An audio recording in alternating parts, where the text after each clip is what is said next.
急凍單爺袋4000萬，青馬楓橋大戰。追兇300年，轉戰8000里。古代戰馬，現代機槍。89年元彪主演嘅《急凍奇俠》，劇情咁架勢，難怪當年收成1004萬票房啦。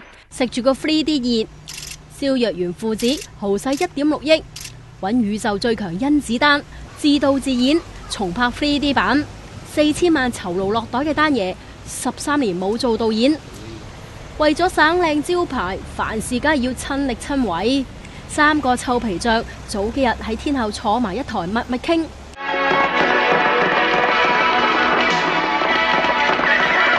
子丹喺青馬大橋騎馬大戰林寶堅尼，呢場戲肯定冇走雞噶啦。阿一仲話已經入紙申請封橋，如果唔批會揾堂堂幫手添。至於舊版女主角曼玉嘅角色，就會喺章子怡、李冰冰或者全智賢3選1。不過角色嘅職業就會由妓女轉做夜場公關，主攻內地市場，唔怕題材敏感啊。